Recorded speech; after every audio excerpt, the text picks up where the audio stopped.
रस के अंग और रस के प्रकार। बहुत से लोग रस के अंग और रस के प्रकार को लेकर के कंफ्यूज रहते हैं। तो जो रस के अंग हैं ये सिर्फ 4 अंग होते हैं, और जो रस के प्रकार हैं भरत मुनि के अनुसार उस समय तत्कालीन समय में 8 प्रकार थे, लेकिन अभी वर्तमान में यह 11 प्रकार होते हैं। तो रस के जो प्रकार होते हैं कुल 11 प्रकार के होते हैं, और प्रत्येक प्रकार का एक एक स्थायी भाव होता है। अब हम रस के प्रकार और उनके स्थायी भावों के बारे में जानेंगे। पहला है हमारा श्रृंगार रस। श्रृंगार रस स्वयं 2 प्रकार के होते हैं, पहला संयोग श्रृंगार और दूसरा वियोग श्रृंगार। यदि श्रृंगार रस की स्थायी भाव के बारे में बात करें तो इसका स्थायी भाव होता है रति या प्रेम। दूसरा है हमारा हास्य रस। हास्य रस का स्थायी भाव हास होता है। तीसरा है हमारा करुण रस। करुण रस का स्थायी भाव शोक होता है। चौथे नंबर पर है हमारा वीर रस, और वीर रस का स्थायी भाव उत्साह होता है। 5वें नंबर पर है रौद्र रस, और रौद्र रस का स्थायी भाव क्रोध होता है। 6वें नंबर पे आता है भयानक रस, और भयानक रस का स्थायी भाव भय होता है। 7वें नंबर पर आता है विभत्स रस, और विभत्स रस का स्थायी भाव घृणा और जुगुप्सा दोनों ही होता है। 8वें नंबर पर आता है अद्भुत रस, और अद्भुत रस का स्थायी भाव आश्चर्य या फिर विस्मय होता है। 9वें नंबर पर आता है शांत रस, और शांत रस का स्थायी भाव होता है सम, निर्वेद, वैराग्य या फिर वितराग। ये सभी शांत रस के स्थायी भाव होते हैं। 10वें नंबर पर है वात्सल्य रस, और इसका स्थायी भाव वात्सल्य या स्नेह होता है। 11वें नंबर पर है भक्ति रस, और इसका स्थायी भाव अनुराग होता है। अंग है उसमें पहला होता है हमारा विभाव, दूसरा होता है हमारा अनुभाव, तीसरा होता है हमारा स्थायी भाव, और चौथा होता है हमारा संचारी भाव। तो इस प्रकार से रस के अंग ये चारों होते हैं। अब हम विभाव के बारे में बात करने जा रहे हैं। तो विभाव जो शब्द होता है वह भाव शब्द से ही मिलकर बना हुआ है।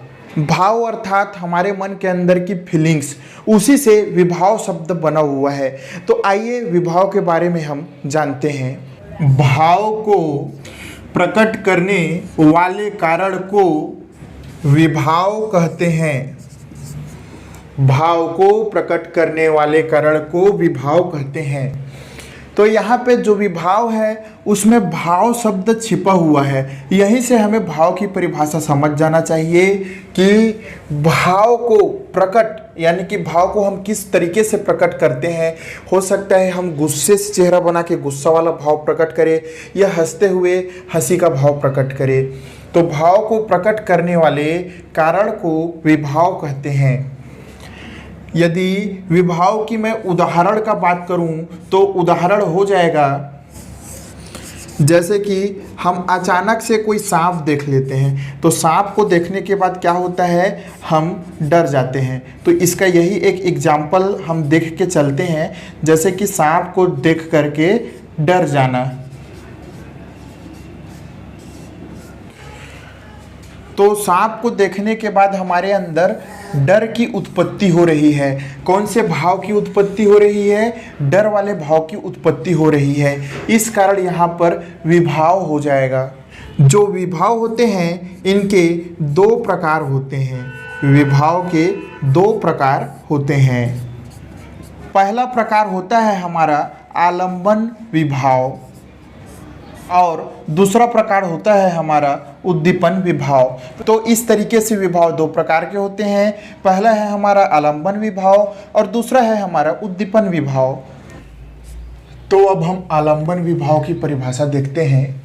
जिन वस्तुओं या विषयों पर आलंबित होकर भाव उत्पन्न होते हैं वहाँ आलंबन विभाव पाया जाता है। आलंबन विभाव की परिभाषा हो गई, जिन वस्तुओं या विषयों पर आलंबित होकर भाव उत्पन्न होते हैं वहां आलंबन विभाव पाया जाता है। उदाहरण से देखेंगे तो बात स्पष्ट हो जाएगी।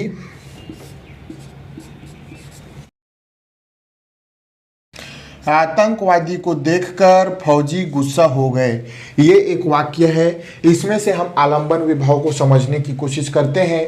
जिन वस्तुओं या विषयों पर आलंबित होकर, तो वस्तु या विषय है आतंकवादी, आतंकवादी क्या हो जाएंगे, हमारे विषय हो जाएंगे।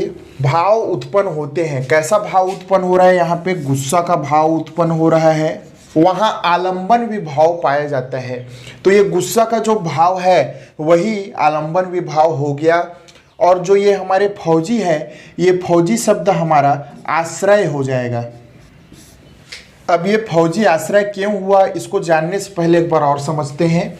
आतंकवादी को देखकर फौजी गुस्सा हो गए, तो परिभाषा आलंबन की कह रही है कि जिन वस्तुओं या विषयों पर आलंबित होकर, तो हमारा विषय है आतंकवादी, भाव उत्पन्न होते हैं। तो कैसा भाव उत्पन्न हो रहा है, गुस्सा वाला भाव, रौद्र रस का भाव उत्पन्न हो रहा है, वहाँ आलंबन विभाव पाया जाता है, इसलिए यह भाव आलंबन विभाव हो गया। ये जो गुस्सा है यही खुद आलंबन विभाव हो गया। और ये फौजी आश्रय है। तो फौजी आश्रय कैसे हुआ, इसको जानने के लिए हमें आलंबन विभाव का प्रकार देखना पड़ेगा। तो आलंबन विभाव जो होते हैं दो प्रकार के होते हैं। आलंबन विभाव दो प्रकार के होते हैं। पहला प्रकार होता है हमारा आश्रय और दूसरा प्रकार होता है हमारा विषय। तो जो हमारा आलंबन विभाव होता है ये दो प्रकार के होते हैं, आश्रय और विषय। एक बार बता दूं कि जो रस होते हैं उसके अंग चार प्रकार के होते हैं, जिसमें से पहला अंग जो है हमारा विभाव, इसके अंतर्गत आलंबन और उद्दीपन आता है, और आलंबन के ही अंतर्गत आश्रय और विषय आते हैं, जिन्हें अभी हम देखने जा रहे हैं। तो चलिए शुरू करते हैं। अब हम बात करते हैं आश्रय के बारे में। जिस व्यक्ति के मन में स्थायी भाव उत्पन्न हो, जिस व्यक्ति के मन में स्थायी भाव उत्पन्न हो उसे आश्रय कहा जाता है, उसे आश्रय कहा जाता है। आश्रय का उदाहरण और विषय का उदाहरण दोनों को हम एक ही उदाहरण से यदि समझते हैं तो समझने में आसानी जाएगा। इसलिए अब मैं विषय का भी परिभाषा लिख लेता हूं। जिसे देखकर भाव उत्पन्न हो उसे विषय कहा जाता है। तो ये तो हो गया हमारा विषय की परिभाषा। जिसे देखकर भाव उत्पन्न हो उसे विषय कहा जाता है। अब दोनों का उदाहरण होगा, उसे हम एक ही उदाहरण से समझने की कोशिश करेंगे। आतंकवादी को देखकर फौजी गुस्सा हो गए, यह हमारा एक वाक्य है। आतंकवादी को देखकर फौजी गुस्सा हो गए। इसके जरिए हम आश्रय और विषय दोनों को समझने की कोशिश करेंगे। तो आश्रय कहता है कि जिस व्यक्ति के मन में स्थायी भाव उत्पन्न हो उसे आश्रय कहा जाता है। तो इस वाक्य को देखते हैं। आतंकवादी को देखकर फौजी गुस्सा हो गए। तो गुस्सा रौद्र रस यानी कि क्रोध का एक तरीके से स्थायी भाव है, और यह स्थायी भाव किसके मन में उत्पन्न हो रहा है, गुस्सा किसके मन में उत्पन्न हो रहा है। तो इस वाक्य को देखेंगे, आतंकवादी को देखकर फौजी गुस्सा हो गए, यानी कि फौजी के मन में गुस्सा हो रहे हैं। तो हमारा जो फौजी है जिसके मन में स्थायी भाव उत्पन्न हो रहा है वह आश्रय हो जाएगा। गुस्सा क्या है, गुस्सा हमारा एक भाव है, स्थायी भाव है। अब विषय कहता है कि जिसे देखकर भाव उत्पन्न हो। तो इस वाक्य में किसे देखा जा रहा है, आतंकवादी को देखकर, यानी कि इस वाक्य में आतंकवादी को देखा जा रहा है। तो ये जो आतंकवादी है ये विषय हो जाएगा। अब इस वाक्य में विषय हो गया आतंकवादी और आश्रय हो गया फौजी। आतंकवादी विषय है और फौजी आश्रय है, क्योंकि फौजी के मन में स्थायी भाव गुस्सा आतंकवादी विषय के लिए उत्पन्न हो रहा है। अब हम एक और वाक्य देख लेते हैं जिससे कि समझने में और आसानी जाएगी। जॉनी को देखकर मुझे हंसी आ गई, ये हमारा एक वाक्य है। इस वाक्य से अब हम समझने की कोशिश करते हैं। तो जॉनी से समझ लेते हैं कि कॉमेडियन जॉनी लीवर। तो जॉनी लीवर को देखकर, जब भी हम जॉनी लीवर को देखते हैं मुझे हंसी आ गई, मतलब कि मैं हंसने लगता हूँ, क्योंकि जॉनी लीवर का जो आँख है ऐसा अजीब से दिखता है कि उसे देखते ही हंसी आ जाती है। अब हम इस वाक्य में आश्रय और विषय ढूंढते हैं। तो आश्रय कहता है कि जिस व्यक्ति के मन में स्थायी भाव उत्पन्न हो, ठीक है। तो स्थायी भाव इसमें से क्या है, रस 11 प्रकार के होते हैं, जिसमें से एक रस होता है हास्य रस, और हास्य रस का स्थायी भाव होता है हंसी। तो हंसी किसके अंदर उत्पन्न हो रहा है? मुझे यानी कि मेरे अंदर हंसी उत्पन्न हो रहा है, इसलिए यह आश्रय हो जाएगा। अब बात करते हैं विषय। तो जिसे देखकर भाव उत्पन्न हो, किसे देख रहे हैं हम? जॉनी को देख रहे हैं, इसलिए जॉनी विषय हो जाएगा। जिसे देखकर भाव उत्पन्न हो उसे विषय कहा जाता है। जॉनी को देख रहे हैं और जॉनी को देख करके हंसी का भाव उत्पन्न हो रहा है, इसलिए जॉनी विषय हो गया। जॉनी को देखने से मेरे मन में स्थायी भाव उत्पन्न हो रहा है, इसलिए मैं स्वयं हो गया आश्रय। तो यहाँ पर मुझे शब्द आश्रय हो गया और जॉनी शब्द विषय हो गया, और हंसी एक भाव है। अब हम उद्दीपन के बारे में बात करने जा रहे हैं। मैं आपको उद्दीपन की परिभाषा और उद्दीपन के दो ऐसे उदाहरण बताऊंगा जिसे देखने के बाद आपके मन में उद्दीपन क्या होता है, उद्दीपन कैसे कार्य करते हैं, यह इतने अच्छे से समझ आ जाएगा कि कभी नहीं भूलेंगे। यदि मैं सामान्य अर्थ में बताऊं कि उद्दीपन क्या होता है, तो हमारे मन के अंदर जो फीलिंग्स होती है, जैसे गुस्सा का फीलिंग हो गया या हंसने का फीलिंग हो गया, उन फीलिंग्स को बढ़ाने का जो तत्व काम करते हैं, जैसे कि हम किसी आदमी से गुस्सा हैं और वह कटु शब्द बोल दे तो हम उसके ऊपर और अधिक गुस्सा हो जाते हैं। हमारे मन के अंदर के भाव को उस आदमी के शब्दों ने और अधिक तीव्र कर दिया। हम अभी सिर्फ गुस्सा थे, लेकिन अब और ज़्यादा क्रोधित हो जाएंगे। हमारा गुस्सा उद्दीपन हो गया, बढ़ गया। किसके कारण बढ़ा है? उस आदमी के कटु शब्दों के कारण। तो यहाँ पे जो कटु शब्द है वही उद्दीपन का काम कर रहे हैं। जैसे कि मान के चलिए हमारे हाथ में लग दिया है और हल्की सी ब्लड आ रही है, तो हमें सिर्फ थोड़ा सा दर्द हो रहा है, लेकिन यदि इसमें नमक डाल देते हैं तो हमारा दर्द और अधिक ज़्यादा बढ़ जाएगा। किसके कारण बढ़ा? नमक के कारण। तो यहाँ पे नमक उद्दीपन का काम कर रहा है। आइए उद्दीपन की परिभाषा और उसके कुछ उदाहरण देख लेते हैं, जिसके बाद हम और अच्छे से उद्दीपन को समझ जाएंगे। तो चलिए शुरू करते हैं। उद्दीपन विभाव की परिभाषा देखते हैं कि जिन वस्तुओं या परिस्थितियों को देखकर स्थायी भाव उद्दीप्त होने लगते हैं उसे उद्दीपन विभाव कहते हैं। अर्थात कभी कभी किसी को देखकर, पढ़कर या सुनकर हमारे मन में ठीक वैसा ही भाव उत्पन्न हो, या किसी परिस्थिति के कारण वे भाव और अधिक प्रगाढ़ हो जाएं, तो उन परिस्थितियों को ही उद्दीपन विभाव कहते हैं। तो यह तो हो गया उद्दीपन विभाव की परिभाषा। आइए अब इसे उदाहरण से समझते हैं। रोते हुए देखकर रोने लग जाना। कहने का मतलब ये है कि जब हम किसी को रोते हुए देखते हैं या फिर अपने किसी प्रिय को रोते हुए देखते हैं, तब हम इमोशनल हो जाते हैं, या फिर हम चाहे जितना भी कठोर हो हम भी रोने लग जाते हैं, क्योंकि परिस्थिति ही ऐसा बन जाता है कि रोते हुए देखकर रोना पड़ता है। अब इस वाक्य में हम देखते हैं कि उद्दीपन कहाँ पे है। तो उद्दीपन देखने से पहले हमको इस वाक्य में स्थायी भाव देखना पड़ेगा। तो रस 11 प्रकार के होते हैं और इन सभी प्रकारों का एक एक स्थायी भाव होता है। इन्हीं में से एक रस होता है करुण रस, जिसका स्थायी भाव होता है शोक या करुणा। इसी के अंतर्गत आता है रोना। तो जब हम किसी को रोते हुए देखते हैं तो हमारे मन में करुणा या शोक बढ़ जाता है, यानी कि हमारा स्थायी भाव बढ़ जाता है, जिसके बाद हम रोने लगते हैं। और परिभाषा में भी यही कहा गया है कि किसी को देखकर वैसा ही भाव हमारे मन में उत्पन्न हो तो वहाँ पे उद्दीपन होता है। तो इसमें का उद्दीपन हो जाएगा रोते हुए। ये शब्द हमारा उद्दीपन के अंतर्गत आ जाएगा। यदि उद्दीपन को सामान्य अर्थ में समझे तो जैसे कि हमारा पैर में लग दिया है, हमारे पैर में लग दिया है, अभी हमें दर्द हो रही है, लेकिन मान लिया जाए कि इसी में हम नमक डाल दें, तो अभी तक पैर में जो दर्द हो रहा था वह दर्द और बढ़ जाएगा। तो नमक क्या करता है? दर्द को और ज़्यादा बढ़ा देता है, यानी कि उद्दीपन कर देता है, उत्तेजित कर देता है। अभी तक हम कठोर बने हुए थे, लेकिन रोना यहाँ पे नमक का काम कर दिया। अब हम जितना कठोर बने हुए थे, हमारे मन में करुण रस का स्थायी भाव जागृत हो गया और वह स्थायी भाव और अधिक बढ़ गया, जिसके कारण हम भी रोने लग गए। अब आइए इसको हम एक और उदाहरण से समझते हैं।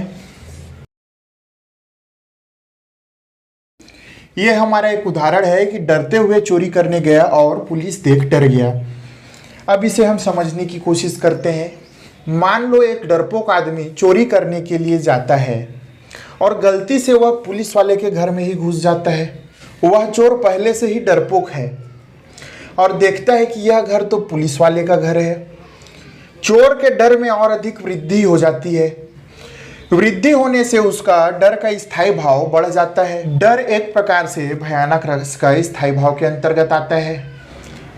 अब आप मेरे को ये बताओ कि वह डरपोक चोर थोड़ा बहुत हिम्मत लेकर ही तो गया होगा चोरी करने। तो ऐसा क्या चीज़ था जिसे देखकर वह डर गया? तो वहाँ पे उसने पुलिस देख लिया, जिसके कारण वह और अधिक डर गया। इसलिए यहाँ पर उसके डर को बढ़ाने का काम पुलिस कर रही है। तो यहाँ पे उद्दीपन हो जाएगा पुलिस। और उद्दीपन का परिभाषा ही कहता है कि जिसके कारण हमारे स्थायी भाव में वृद्धि हो जाए, वहाँ पे उद्दीपन विभाव पाया जाता है। उम्मीद करता हूँ आपको समझ में आया होगा। वैसे इसका PDF मैंने डिस्क्रिप्शन पे दे दिया है। तो इस वाक्य में हम देख सकते हैं कि चोर थोड़ा बहुत हिम्मत करके चोरी करने के लिए गया था, लेकिन जैसे पुलिस को वह देखता है, उसके मन के अंदर का डर यानी कि जो स्थायी भाव है वह भाव और अधिक बढ़ जाता है। तो चोर के मन के अंदर का भाव किस कारण से बढ़ गया? पुलिस को देखने की वजह से बढ़ गया। तो इसलिए यहाँ पे पुलिस उद्दीपन हो जाएगा। पुलिस यहाँ पे उद्दीपन का काम कर रही है। उद्दीपन दो प्रकार के होते हैं। पहला होता है विषयगत उद्दीपन, जिसे आलंबनगत उद्दीपन भी कहा जाता है। दूसरा होता है बाह्यगत उद्दीपन, जिसे वातावरणगत उद्दीपन भी कहा जाता है। अब हम विषयगत अर्थात आलंबनगत उद्दीपन और बाह्यगत अर्थात वातावरणगत उद्दीपन के बारे में बात करने जा रहे हैं। तो जो उद्दीपन होता है ये दो प्रकार के होते हैं। इन दोनों ही प्रकार का परिभाषा और उदाहरण हम देखने जा रहे हैं। यदि इनसे संबंधित PDF चाहिए तो डिस्क्रिप्शन के लिंक में मैंने दे दिया है। तो आइए चलिए देखते हैं कि उद्दीपन के ये दोनों प्रकार क्या होते हैं। उद्दीपन दो प्रकार के होते हैं, जिसमें से पहला हो जाएगा हमारा विषयगत उद्दीपन। तो किसी व्यक्ति या वस्तु के कारण भाव में वृद्धि हो तो वहां विषयगत उद्दीपन पाया जाता है। इसे आलंबनगत उद्दीपन भी कह देते हैं। तो विषयगत उद्दीपन की परिभाषा क्या हो गई? व्यक्ति या वस्तु के कारण भाव में वृद्धि हो तो वहां विषयगत उद्दीपन पाया जाता है। इसे आलंबनगत उद्दीपन भी कह देते हैं। आइए उदाहरण से इसे समझने की कोशिश करते हैं। एक काम करता हूँ, बाह्यगत उद्दीपन का भी यहाँ पे परिभाषा लिख देता हूँ, फिर दोनों को एक साथ समझने में आसानी होगी। बाह्यगत उद्दीपन प्रकृति या वातावरण के कारण भाव में वृद्धि हो तो वहां बाह्यगत उद्दीपन पाया जाता है। इसे वातावरणगत उद्दीपन भी कह दिया जाता है। अब यहाँ पे एक हो गया विषयगत उद्दीपन और दूसरा हो गया बाह्यगत उद्दीपन। अब दोनों को हम समझने की कोशिश करते हैं। जैसे विषयगत उद्दीपन में आता है व्यक्ति। जैसे कि हम कोई आदमी देखते हैं जिसका दो सिर है, तो वहाँ पे क्या होगा? हमारा भाव, कौन से भाव में वृद्धि होगी? दो सिर वाला आदमी को देखेंगे तो आश्चर्य, आश्चर्य यानी कि अद्भुत रस के भाव में वृद्धि होगी। लेकिन वहीं पे हम देखते हैं कि एक और आदमी है, तीन सिर वाला है, तो अब हमारे भाव में और अधिक वृद्धि हो गई। यहाँ पे बात कर रहे हैं व्यक्ति का। व्यक्ति है तो बाह्यगत में नहीं आएगा, व्यक्ति सिर्फ विषयगत उद्दीपन में आएगा। अब जैसे कोई वस्तु देखते हैं, जैसे मान के चलते हैं हम एक ऐसा कार देख लिए जो हवा में भी उड़ता है, पानी में भी चलता है, तो हमें आश्चर्य होने लगा। हमारे आश्चर्य के भाव में फिर से वृद्धि हो गई। तो व्यक्ति या वस्तु हो वहाँ पे विषयगत उद्दीपन होता है। लेकिन अब बाह्यगत उद्दीपन क्या होगा? प्रकृति। प्रकृति मतलब जैसे कि कोई गुफा हो गया, कोई जलप्रपात हो गया, ऐसी प्राकृतिक जगहों पर हम घूमने जाते हैं और वहाँ पे हमें आश्चर्य हो, तो वे सभी बाह्यगत उद्दीपन के अंतर्गत आते हैं। वातावरण का कहने का मतलब है कि जैसे हम किसी जंगल से गुजर रहे हैं, वातावरण एकदम सुनसान है, हमें डर लग रहा है, और हमारा जो गाड़ी है, बाइक है, यदि उसका टायर पंचर हो जाए तो उस घने जंगल में हमारे डर में और अधिक वृद्धि हो जाएगी। या फिर हम अंधेरे से डरते हैं और हमारे घर की लाइट रात को चली जाए तो हमारे डर में और अधिक वृद्धि हो जाएगी। तो इस तरीके से प्रकृति और वातावरण से जब हमारे भाव में वृद्धि होती है तो वहाँ पे बाह्यगत उद्दीपन पाया जाता है, जिसे वातावरणगत उद्दीपन भी कहते हैं। बाह्यगत उद्दीपन के अंतर्गत अंधेरी रात या झाड़ियों में सरसराहट, जानवरों की आवाज़, एकांत स्थान, ये सभी आते हैं। वैसे इसका PDF मैंने डिस्क्रिप्शन लिंक पे दे दिया है। अनुभव से संबंधित सभी चीज़ों को हम बारीकी के साथ देखने जा रहे हैं। तो आइए देखते हैं कि अनुभव क्या होता है। तो अनुभव जो है अनु उपसर्ग और भाव प्रत्यय से बना हुआ है। अनुभव अनु उपसर्ग और भाव प्रत्यय से बना हुआ है। अनु का अर्थ होता है बाद में या पीछे, और भाव का अर्थ होता है हमारी मन की फीलिंग्स। और रस की दृष्टि से देखें तो 11 प्रकार हैं, तो उनके 11 स्थायी भाव हैं।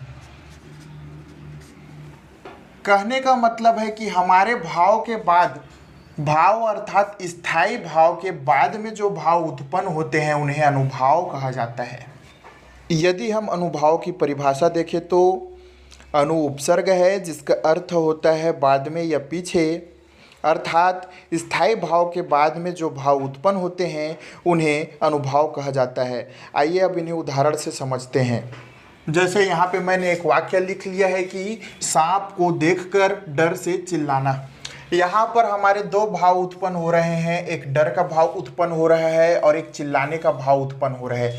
दो क्रियाएं हम करेंगे सांप को देख करके। तो सांप यहाँ पे विषय हो गया, और विषय अभी नहीं पढ़ रहे हैं, उसको छोड़ देते हैं, ठीक है। अभी हम सिर्फ देखेंगे अनुभाव। तो यहाँ पे सबसे पहले हमारा प्रमुख स्थायी भाव उत्पन्न हो रहा है।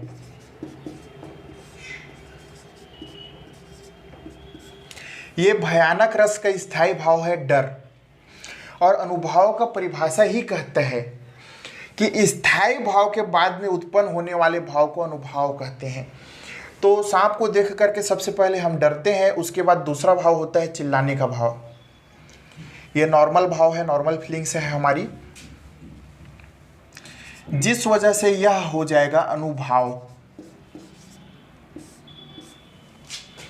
सांप को देखकर, जैसे ही हमने सांप को देखा डर गए, स्थायी भाव हमारा डर हो गया, और दूसरा भाव हुआ चिल्लाने का।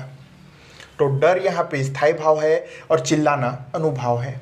एक और उदाहरण देखते हैं। तो जैसे ही हम चुटकुला सुनते हैं तो क्या होता है, पहले तो हमें हंसी आती है, फिर हो सकता है कि हम उछलने लगे या फिर ताली बजाने लगे। तो चुटकुला सुनने के बाद हमारे मन में दो भाव होंगे, पहले हंसी का भाव और दूसरा उछलना या फिर कूदना, जो कुछ भी रहे। तो यहाँ पे जो हंसी है ये हास्य रस का स्थायी भाव है।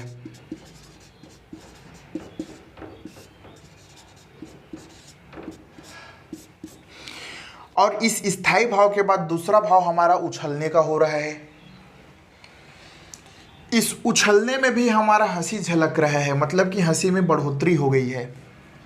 और अनुभाव की परिभाषा कहता है कि स्थायी भाव के बाद जो भाव उत्पन्न हो वही अनुभाव होता है। तो इस वाक्य में चुटकुला सुनने के बाद हमारी हंसी में और बढ़ोतरी हो गई है, तो हंसी स्थायी भाव है और अनुभाव हो जाएगा उछलना। इसीलिए कहा जाता है कि वाणी और अंगों के अभिनय द्वारा जो अर्थ प्रकट होता है उसे अनुभाव कहा जाता है। सात्विक अनुभाव सहज रूप से प्रस्तुत हैं, जिनकी संख्या 8 है। पहला है स्तंभ, दूसरा स्वेद, तीसरा रोमांच, चौथा स्वरभंग, पांचवा कंपन, छठवां विवरणता, सातवां आंसू, आठवां प्रलय। ये सभी ऐसे भाव हैं जो नॉर्मली ही हमें दिख जाते हैं। अनुभाव के 4 भेद होते हैं। आइए अनुभाव के चारों भेद के बारे में बात करते हैं। तो अनुभाव का पहला प्रकार होता है कायिक।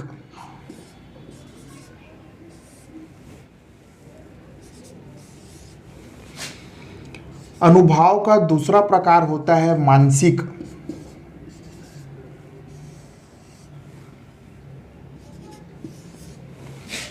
अनुभाव का तीसरा प्रकार होता है वाचिक। अनुभाव का चौथा और आखिरी प्रकार होता है आहार्य। तो इस तरीके से अनुभाव के 4 भेद या प्रकार होते हैं, कायिक, मानसिक, वाचिक और आहार्य। इनसे रिलेटेड पीडीएफ को मैंने डिस्क्रिप्शन लिंक पे दे दिया है। अब हम स्थायी भाव देखने जा रहे हैं। तो स्थायी भाव 11 प्रकार के होते हैं।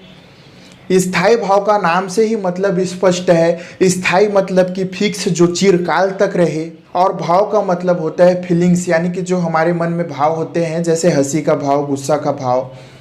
तो स्थायी भाव का मतलब हो गया ऐसे फीलिंग्स जो लंबे समय तक हमारे मन में रहे।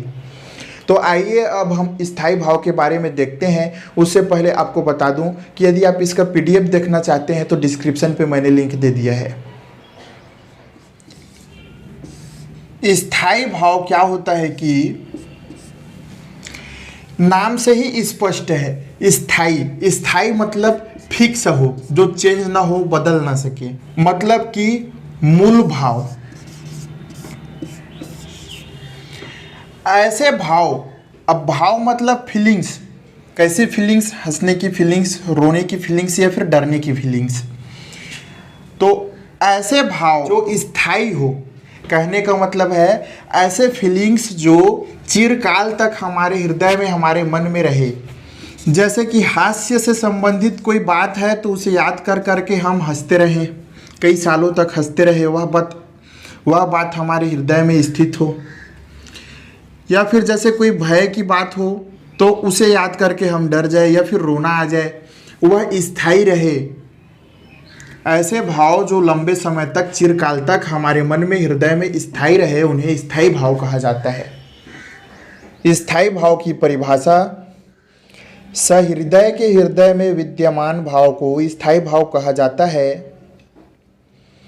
अर्थात हृदय में चिरकाल तक मूल रूप से विद्यमान रहने वाले भाव को स्थायी भाव कहा जाता है।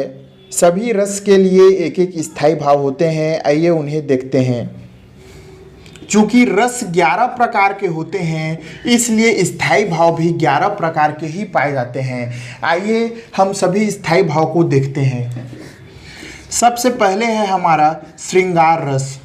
श्रृंगार रस का स्थायी भाव होता है रति। रति प्रेम, रति या फिर प्रेम, यह श्रृंगार रस का स्थायी भाव होता है। अब हम यदि हास्य रस की बात करें तो हास्य रस का स्थायी भाव हो जाता है हंसी।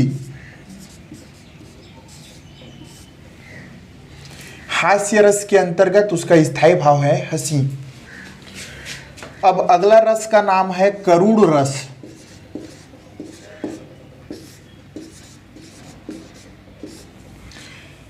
यदि हम करुण रस का स्थायी भाव का बात करें तो इसका स्थायी भाव हो जाएगा करुणा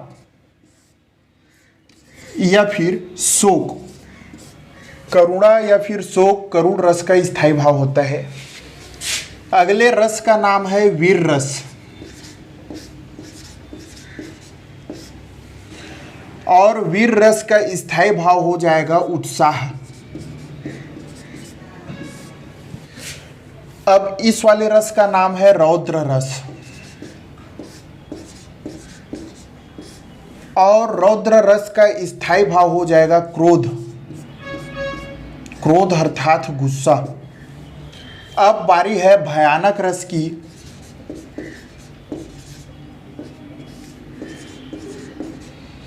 तो भयानक रस, इसका स्थायी भाव हो जाएगा भय। भय अर्थात डर।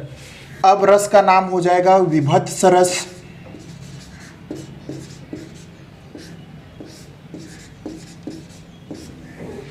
तो विभत्स रस का स्थायी भाव हो जाएगा घृणा या फिर जुगुप्सा। यह विभत्स रस है, इसका स्थायी भाव घृणा या फिर जुगुप्सा। अब रस का नाम के अंतर्गत हम देखते हैं अद्भुत रस। तो अद्भुत रस का स्थायी भाव हो जाएगा आश्चर्य। आश्चर्य जो है यह अद्भुत रस का स्थायी भाव होता है। रस के नाम के अंतर्गत अब देखते हैं हम शांत रस, और शांत रस का स्थायी भाव होता है निर्वेद। तो जो शांत रस है इसका स्थायी भाव निर्वेद हो जाएगा। अब अगला रस का नाम हो जाएगा हमारा वात्सल्य रस, और वात्सल्य रस का स्थायी भाव होता है स्नेह, या फिर इसे कभी कभी वात्सल्य ही बोल दिया जाता है। यह स्नेह बच्चों के लिए प्रयोग किया जाता है। तो रस का नाम हो गया हमारा वात्सल्य रस और इसका स्थायी भाव हो जाएगा स्नेह। अब अंत में है हमारा भक्ति रस।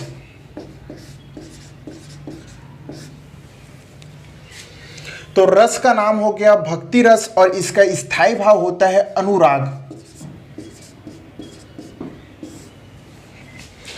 तो भक्ति रस का स्थायी भाव हो गया है अनुराग।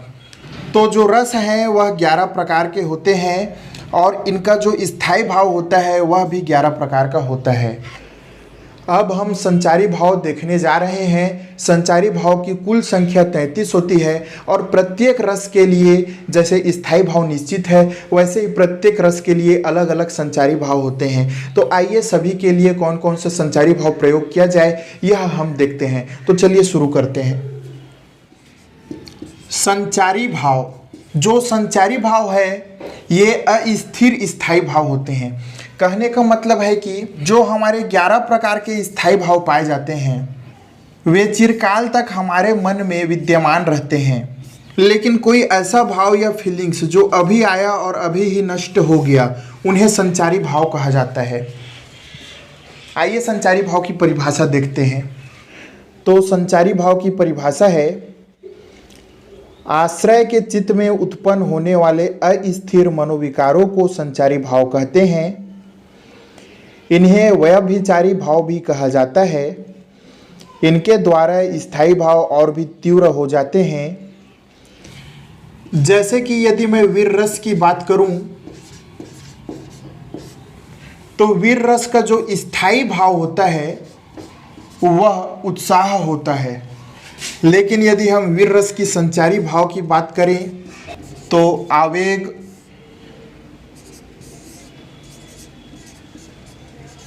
उग्रता, गर्व,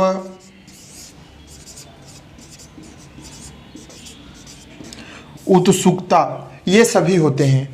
तो यह तो मैं सिर्फ वीर रस के अंतर्गत बात कर रहा हूँ कि वीर रस का जो स्थायी भाव है वह फिक्स है कि उत्साह रहेगा और ये चिरकाल तक हमारे मन में विद्यमान रहते हैं। लेकिन वीर रस का जो संचारी भाव होते हैं जैसे आवेग कुछ समय के लिए होता है, उग्रता कुछ समय के लिए होता है, गर्व कुछ समय के लिए होता है, उत्सुकता भी थोड़े समय बाद नष्ट हो जाती है। तो इस तरीके से जो भाव होते हैं जो थोड़े समय के लिए रहते हैं उन्हें ही संचारी भाव कहा जाता है। तो जिस प्रकार से मैंने वीर रस का स्थायी भाव और संचारी भाव बताया है इसी प्रकार से प्रत्येक 11 प्रकार के रसों का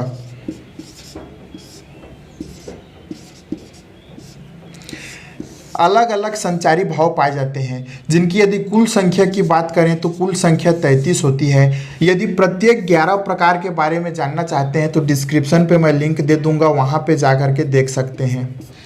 फिलहाल हम 33 प्रकार के बारे में बात कर लेते हैं।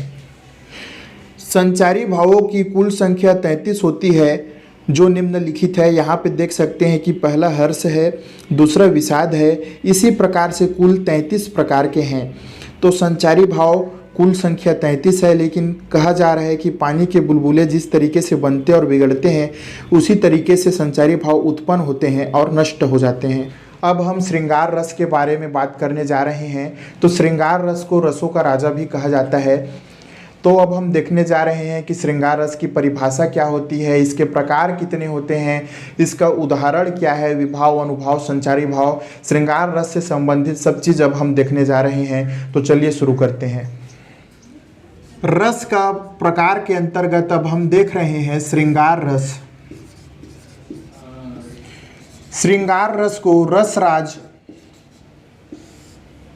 या फिर रसपति भी कहा जाता है। कहने का मतलब है कि जितने भी प्रकार के रस होते हैं उन सभी का राजा होता है श्रृंगार रस। तो आइए अब हम श्रृंगार रस की परिभाषा देखते हैं। तो श्रृंगार रस की परिभाषा हो जाएगी जहाँ पर नायक और नायिका के सौंदर्य तथा प्रेम का वर्णन हो वहाँ श्रृंगार रस होता है। इसे रसराज या रसपति भी कहा गया है। श्रृंगार रस का स्थायी भाव रति या प्रेम होता है।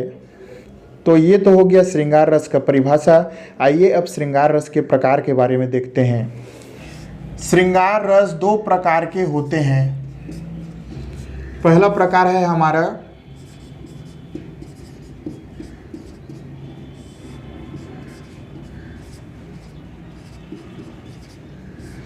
संयोग श्रृंगार रस और दूसरा प्रकार है हमारा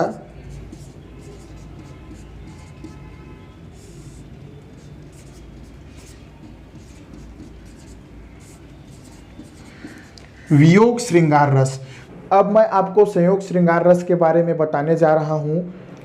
संयोग शब्द ही बना है योग से। किसके योग से? प्रेम के योग से। जहाँ पे प्रेम का मिलन हो, योग हो, वहाँ पे संयोग श्रृंगार रस होता है। और यदि प्रेम का मिलन ना हो तो वहाँ पे वियोग श्रृंगार रस हो जाता है। तो श्रृंगार रस दो प्रकार के होते हैं, जिसमें से पहला है संयोग श्रृंगार रस। तो आइए इसके बारे में देखते हैं।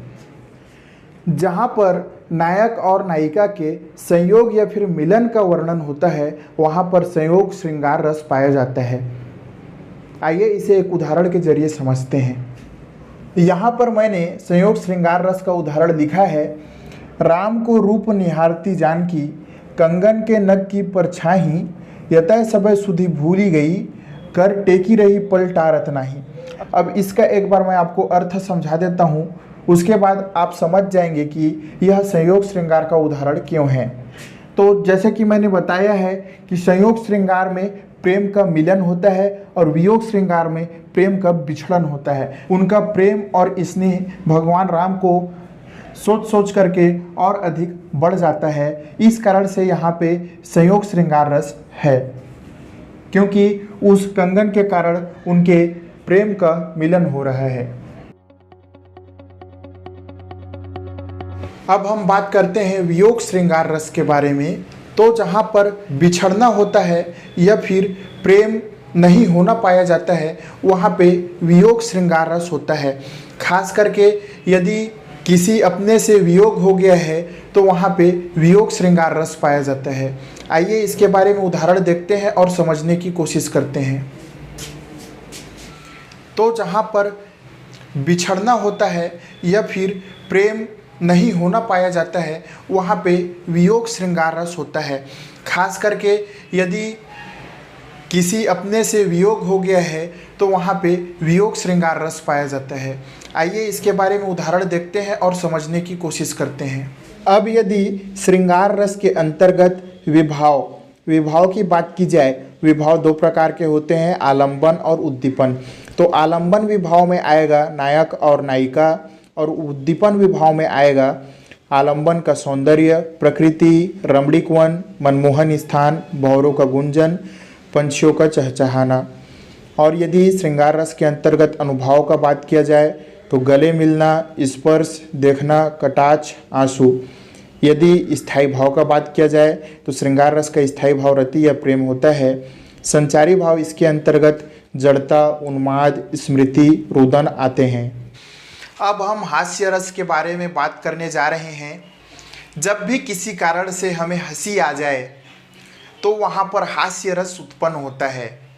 हास्य रस की परिभाषा क्या है, इसके उदाहरण क्या हैं, हास्य रस से संबंधित विभाव, अनुभाव, संचारी भाव, स्थायी भाव सभी के बारे में हम जानने वाले हैं। यदि इनसे संबंधित पीडीएफ देखना चाहते हैं तो डिस्क्रिप्शन पे लिंक दे दिया हूँ। तो चलिए हास्य रस के बारे में जानते हैं।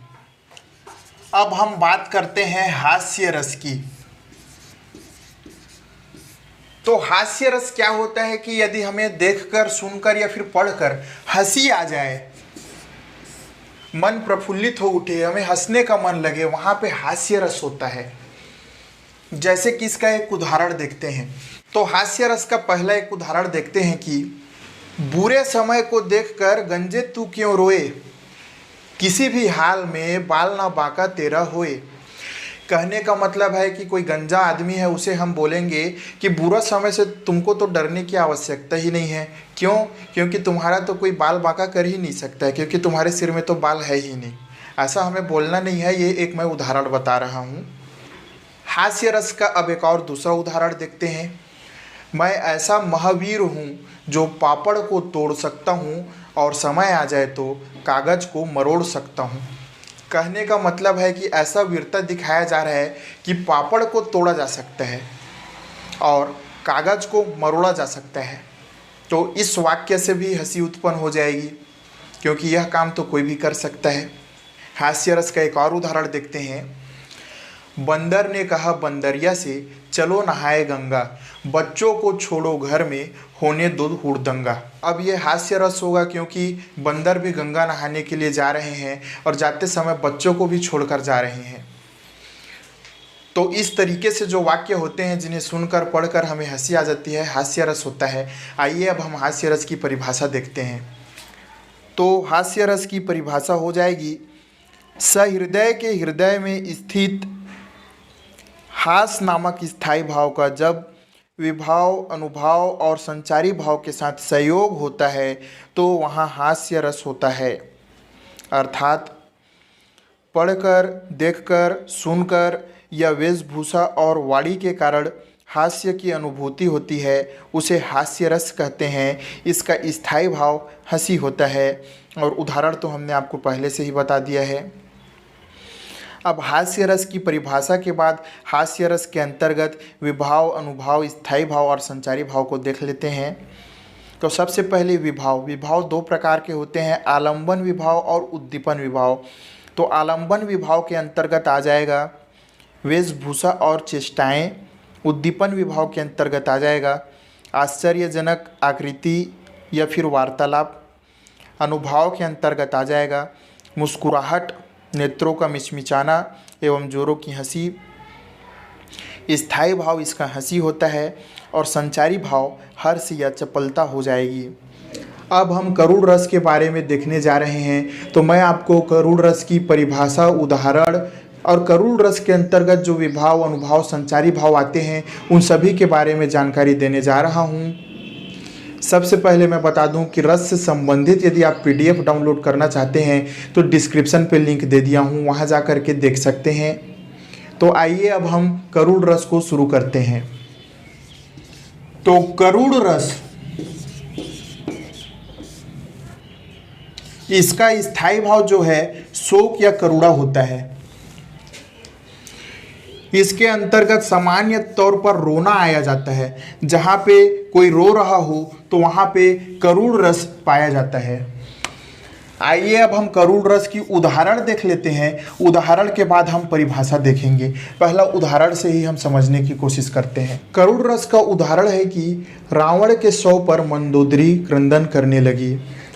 कहने का मतलब है कि जब रावण की पत्नी मंदोदरी को पता चलता है कि अब रावण इस दुनिया में नहीं रहा तो वह रोने लगती है। तो वहाँ पे जो रस की उत्पत्ति होती है वह रस है करुण रस, क्योंकि वहाँ पे करुणा या शोक का भाव उत्पन्न हो रहा है।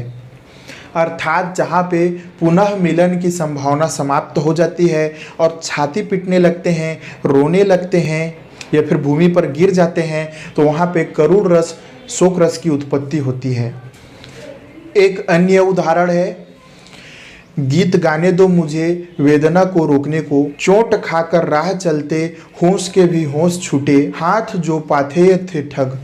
अर्थात इस कविता का अर्थ है, पंडित सूर्यकांत त्रिपाठी निराला जी कहते हैं कि वो जीवन में अनगिनत दुखों को सहते सहते थक चुके हैं और अब अपना शेष जीवन अपने कविता में शोक गीतों के माध्यम से दूर करना चाहते हैं, क्योंकि उनके पास जो भी प्रिय था उसे समय रूपी ठग ने छीन लिया है।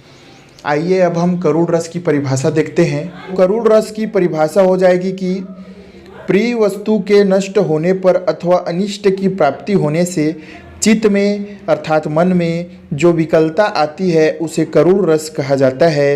इसका स्थायी भाव करुणा या फिर शोक होता है। उदाहरण तो हमने आपको बता ही दिया है।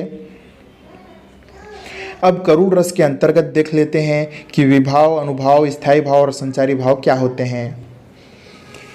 तो करुण रस के अंतर्गत विभाव आलंबन विभाव हो जाएगा, विनष्ट व्यक्ति या वस्तु। उद्दीपन विभाव हो जाएगा आलंबन से संबंधित। अनुभाव के अंतर्गत आएगा रोना, प्रलाप, मूर्छा, दुखी होना, छाती पीटना। स्थायी भाव के अंतर्गत आएगा शोक। संचारी भाव के अंतर्गत आएगा ग्लानि, विषाद, जड़ता, दन्य। अब हम रस के अंतर्गत वीर रस के बारे में बात करते हैं। तो जो वीर रस होता है उसका स्थायी भाव उत्साह होता है। आइए हम वीर रस के कुछ उदाहरण देख लेते हैं। उदाहरण देखने के बाद हम परिभाषा देखेंगे। तो चलिए वीर रस का उदाहरण देखते हैं। देलो हर बोलो के मुंह सुनी हमने कहानी थी, खूब लड़ी मर्दानी वह तो झांसी वाली रानी थी। तो इस कविता को सुनने से हमारे मन में उमंग, उत्साह पैदा हो रहा है, जिस वजह से यहाँ वीर रस है। इस उदाहरण में झांसी की रानी की वीरता के बारे में बताया जा रहा है कि उन्होंने खूब अंग्रेज़ों से लड़ाई किया था। जैसे कि एक अन्य उदाहरण देखते हैं, ये भी युद्ध से ही संबंधित उदाहरण है। सुकुमार मत जानो मुझे, यमराज से भी युद्ध में सदा प्रस्तुत जानो मुझे। जब एक युवा को युद्ध में नहीं भेजा जाता है तब वह अपने दोस्त से कहता है कि मुझे सुकुमार मत जानो, मैं तो यमराज से भी युद्ध कर सकता हूँ। एक अन्य उदाहरण है, वीर तुम बढ़े चलो, धीर तुम बढ़े चलो, हाथ में ध्वजा रहे, बाल दल सजा रहे। तो ये जो उदाहरण है ये भी वीर रस के अंतर्गत आता है। इन सभी उदाहरणों से हमारे मन में उमंग, उत्साह में वृद्धि होती है। तो आइए अब हम वीर रस का परिभाषा देखते हैं। तो वीर रस की परिभाषा हो जाएगी कि सहृदय के हृदय में स्थित उत्साह नामक स्थायी भाव का जब विभाव, अनुभाव और संचारी भाव के साथ संयोग हो जाता है तो वीर रस की निष्पत्ति होती है। उदाहरण तो अभी हमने देख लिया है। अब वीर रस के अंतर्गत विभाव, अनुभाव, संचारी भाव को देख लेते हैं। तो जो विभाव होते हैं ये दो प्रकार के होते हैं, आलंबन और उद्दीपन।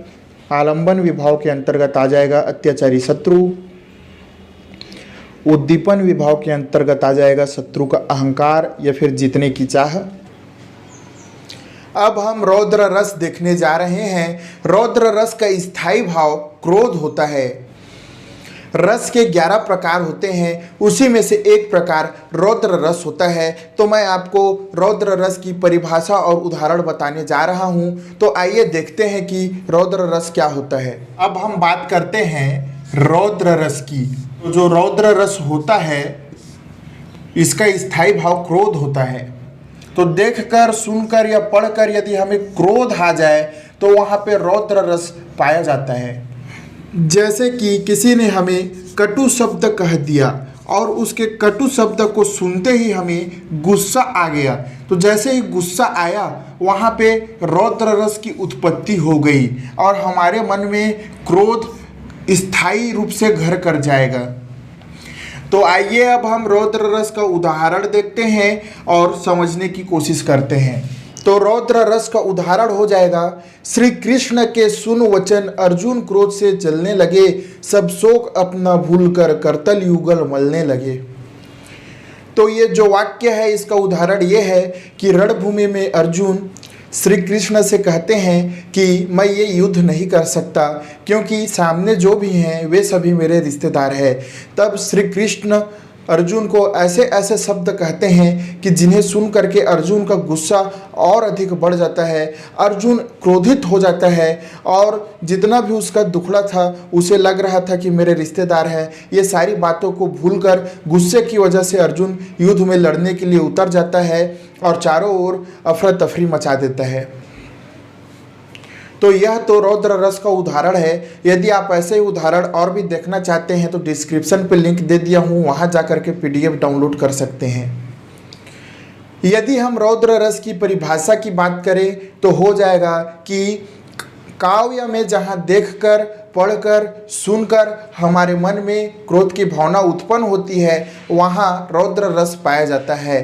अर्थात जब क्रोध नामक स्थायी भाव का विभाव, अनुभाव, संचारी भाव के साथ संयोग होता है तो वहाँ पे रौद्र रस की निष्पत्ति होती है। उदाहरण तो मैंने बता ही दिया है। आइए अब देखते हैं कि रौद्र रस के अंतर्गत जो विभाव, अनुभाव, संचारी भाव आते हैं ये कौन कौन से होते हैं। विभाव दो प्रकार के होते हैं, आलंबन विभाव और उद्दीपन विभाव। तो आलंबन विभाव के अंतर्गत आ जाएगा विपक्षी, दुश्मन या फिर शत्रु, और उद्दीपन विभाव के अंतर्गत आ जाएगा हमारी विपक्षी शत्रुओं की जो बातें होती है, जो उनकी कार्य प्रणाली होती है, उन्हें देख करके हम और उत्तेजित हो जाते हैं, हमारे गुस्सा को वह और अधिक बढ़ा देते हैं।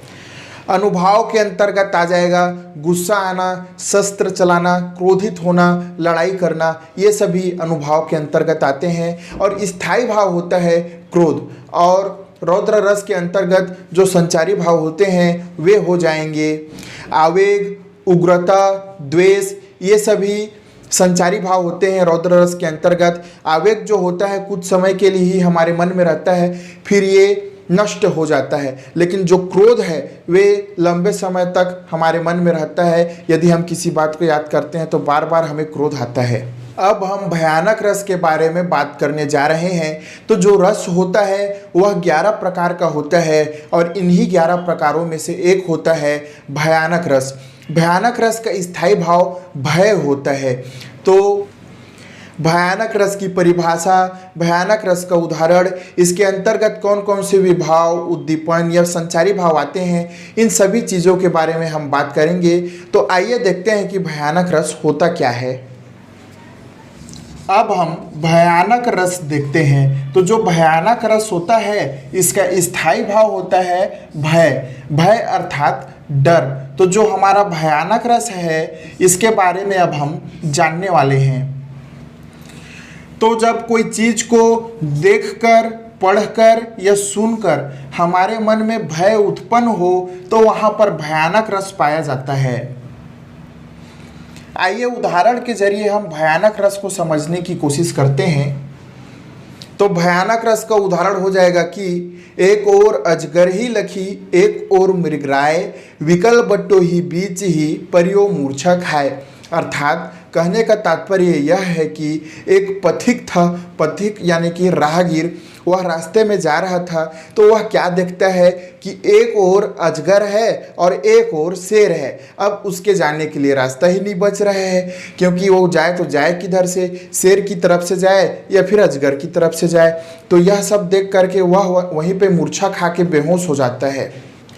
अब हम भयानक रस के अंतर्गत विभाव, अनुभाव, संचारी भाव, इन सभी को देखते हैं और समझने की कोशिश करते हैं। जैसे कि हम इसी उदाहरण से यदि समझने की कोशिश करें तो इस उदाहरण में हो जाएगा, तो जो शेर और अजगर है वह आलंबन विभाव हो जाएगा, और यदि जो शेर है वह दहाड़ रहा है तो यहाँ पे शेर के दहाड़ने से डर में और वृद्धि हो जाती है, इसलिए शेर की दहाड़ उद्दीपन हो जाएगा।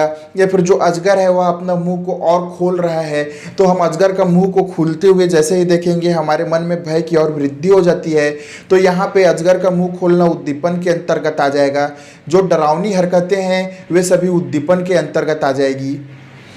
हाथ पैर का कांपना, पसीना छूटना, मूर्छा आना, ये सभी अनुभाव के अंतर्गत आ जाएंगे।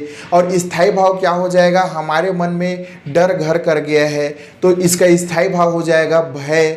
और संचारी भाव इसके अंतर्गत हो जाएंगे त्रास, मूर्छा, चिंता, शंका, ये सभी जो थोड़े समय के लिए होते हैं ये सभी संचारी भाव हो जाएंगे।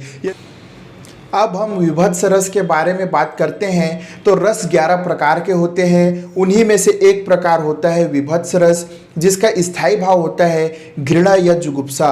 अब हम विभत्स रस के अंतर्गत उसकी परिभाषा, उदाहरण, विभाव, अनुभाव, संचारी भाव, इन सभी के बारे में जानने वाले हैं। तो आइए चलिए देखते हैं। अब हम विभत्स रस के बारे में बात करने जा रहे हैं। तो जो विभत्स रस होता है इसका स्थायी भाव घृणा या फिर जुगुप्सा होता है। तो आइए जानते हैं विभत्स रस के बारे में। सबसे पहले देख लेते हैं कि जब हमारे मन में घृणा का भाव उत्पन्न हो, यानी कि किसी चीज़ को देखकर हमें घिन आए, वहाँ पर विभत्स रस पाया जाता है। तो आइए सबसे पहले हम विभत्स रस की उदाहरण देख लेते हैं, उसके बाद इसकी परिभाषा देखेंगे, क्योंकि विभत्स रस का उदाहरण देखने के बाद हमारे मन में जो डाउट्स होंगे वे थोड़े बहुत क्लियर हो जाएंगे। पहले विभत्स रस की उदाहरण बता देता हूँ, उसके बाद हम उदाहरण को अर्थ के जरिए समझने की कोशिश करेंगे। तो विभत्स रस का उदाहरण हो जाएगा, सिर पर बैठियो काग, आँख दो खात निकारत, खींचत जिभि सियार, अति ही उर आनंद धारत, गिद्ध जांग खोद खोद के मांस उपारत, स्वान अंगूरीन काटी काटी के खात निकारत। तो अब इसका अर्थ देखने की कोशिश करते हैं। ये उस समय की बात है जब राजा हरिश्चंद्र जी शमशान घाट में थे। तो वे देखते हैं कि शमशान घाट में एक मुर्दा है, उसके सिर पर एक कौवा बैठा हुआ है जो उस मुर्दा के दोनों आंखों को निकाल करके खा रहा है, और वहीं पे एक सियार है जो यह सब दृश्य को देख रहा है और उसकी लार टपक रही है। गिद्ध, सियार, कुत्ते ये सब भी मांस को निकाल के खा रहे हैं। मतलब कि बहुत ही विभत्स दृश्य है जिसको देख करके एकदम से घिन आ जा रहा है। तो इस तरीके से दृश्य जहाँ पे पाए जाते हैं वहाँ पे विभत्स रस होता है, और विभत्स रस का स्थायी भाव ही है घृणा। यदि हम विभत्स रस की परिभाषा के बारे में बात करें तो हो जाएगा, सहृदय के हृदय में विद्यमान घृणा नामक स्थायी भाव का जब विभाव, अनुभाव और संचारी भाव के साथ सहयोग होता है तो वहाँ पर विभत्स रस की निष्पत्ति होती है। उदाहरण तो हमने देख ही लिए है। यदि विभत्स रस के और उदाहरण देखना चाहते हैं तो डिस्क्रिप्शन पे लिंक दे दूंगा, वहाँ जा कर के और अधिक उदाहरण देख सकते हैं और उनके बारे में डिटेल जान सकते हैं, साथ ही PDF भी डाउनलोड कर सकते हैं। अब विभत्स रस के अंतर्गत विभाव, अनुभाव और संचारी भाव को देख लेते हैं। विभाव दो प्रकार के होते हैं, आलंबन और उद्दीपन। तो आलंबन के अंतर्गत दुर्गंध ये सब आ जाएंगे, और उद्दीपन के अंतर्गत मांस को नोचना, खाना, ये सब और अधिक घृणा को उत्तेजित, उद्दीपन करने वाले तत्व होते हैं। अनुभाव के अंतर्गत नाक टेढ़ा करना, मुंह बनाना, उल्टी आना, ये सभी अनुभाव के अंतर्गत आ जाएंगे। स्थायी भाव तो घृणा या फिर जुगुप्सा हो गया, और संचारी भाव हो जाएगा व्याधि, चिंता, जड़ता, वैवर्ण्य। अब हम बात करने जा रहे हैं अद्भुत रस के बारे में। तो जो अद्भुत रस होता है इसका स्थायी भाव होता है आश्चर्य। जब हम किसी चीज़ को देखते हैं, पढ़ते हैं या सुनते हैं और हमारे मन में आश्चर्य उत्पन्न हो जाए तो वहाँ पर अद्भुत रस पाया जाता है। अब मैं आपको अद्भुत रस का उदाहरण पहले बताऊंगा, क्योंकि पहले एक उदाहरण देख लेते हैं, उसके बाद हम अद्भुत रस की परिभाषा समझने की कोशिश करेंगे। तो आइए उदाहरण देखते हैं। तो अद्भुत रस का उदाहरण हो जाएगा कि हनुमान की पूंछ में लगन न पाई आग, लंका जल गई सारी, निशाचर गए भाग। यानी कि कहा यह जा रहा है कि जब हनुमान जी के पूंछ में आग लगाई जाती है तो अभी तो उनके पूंछ में ही आग नहीं लगी है और पूरी लंका जल गई और वहाँ से राक्षस भाग गए। मतलब कि यहाँ पे बात को बढ़ा चढ़ा करके बताया गया है, अतिशयोक्तिपूर्ण बातें हो रही है यहाँ पे। तो ऐसी बातें जिनको देखकर सुनकर हमें आश्चर्य हो, अद्भुत लगे हमें, वहाँ पर अद्भुत रस पाया जाता है। आइए एक और उदाहरण से इसे समझने की कोशिश करते हैं। एक अचंभा देखा रे भाई, ठाढ़ा सिंह चरावे गाई, पहले पूत पीछे भई माई, चेला के गुरु लागे पाई। ये भी एक उदाहरण है। इस उदाहरण में कहा जा रहा है कि एक ऐसा अजूबा हमने देखा कि जो शेर होता है वह गाय को ही चराने लगा है। तो इस तरीके से इसमें और भी बातें बताई गई है जिनको आप नीचे डिस्क्रिप्शन लिंक में जा करके वहाँ से पढ़ सकते हैं। वहाँ मैंने इसके बारे में और डिटेल से बता दिया है। तो जहाँ पे ऐसी आश्चर्यजनक बातें हो वहाँ पे अद्भुत रस पाया जाता है।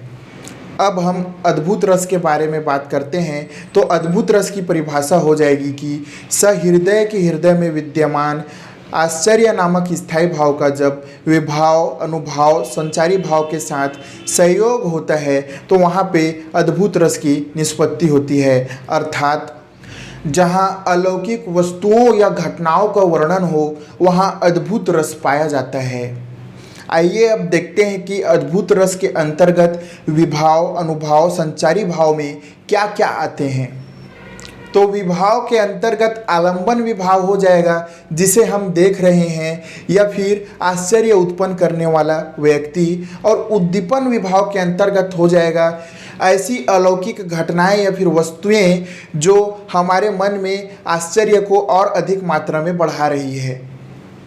अनुभाव हो जाएगा आंखें फाड़कर देखना, दांतों तले उंगलियां दबाना, गदगद होना, रोमांचित होना, ये सभी अनुभव के अंतर्गत आ जाएंगे।